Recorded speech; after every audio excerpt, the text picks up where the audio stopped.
La bataille de Vertières, oui, représente un changement de paradigme. Changement de paradigme très important, puisque le 18 novembre 1803, quelque chose est fissuré. Et ce qui est fissuré, c'est cette équation entre, d'un côté, la peau noire et la condition esclavagiste. Il est bien certain, le 26 Brumaire en 12, que cette équation est fissurée de manière radicale.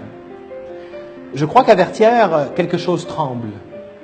Et ce qui tremble et ce qui se fissure, ce sont les assises, en fait, du monde moderne.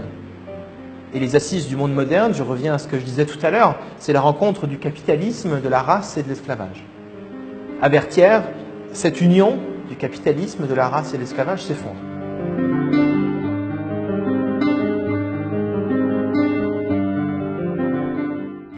On arrive à marginaliser Haïti en n'en parlant pas dans les livres d'histoire.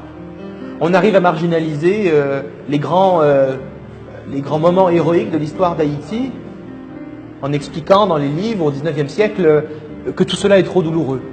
Le général Pamphile de la Croix, au XIXe siècle, en 1819, écrit ses mémoires et explique qu'il ne faut pas parler de la guerre d'indépendance haïtienne.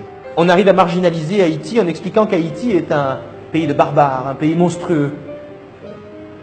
Un pays monstrueux ne peut pas être le pays qui a donné naissance aux grands héros Dessalines.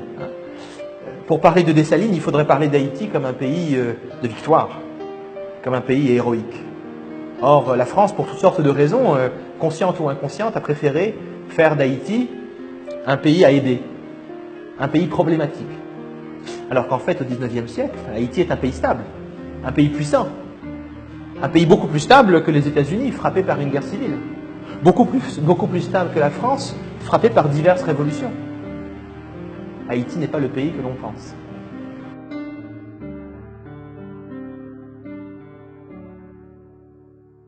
La dette, ce n'est pas seulement le signe d'une oppression d'Haïti par la France.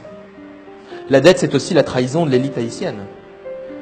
C'est Jean-Pierre Boyer qui accepte le principe de la dette. Il ne le dit pas d'ailleurs à la population, lorsqu'il accepte les conditions de la France. Il ne le dit pas tout de suite, on le sait plus tard, que Boyer a accepté de payer 150 millions de francs or. Mais ce n'est pas l'élite haïtienne qui a payé la dette, c'est la paysannerie. Ce sont les producteurs de café qui envoient leur café dans les différents ports de l'île, et ce café est taxé. Et cet argent sert à rembourser la dette. Ce n'est pas Boyer qui l'a payé la dette, ni Faustin Soulouque, ni Geffrard, ni Vilbrun Guillaume Sam. C'est la paysannerie qui l'a payé.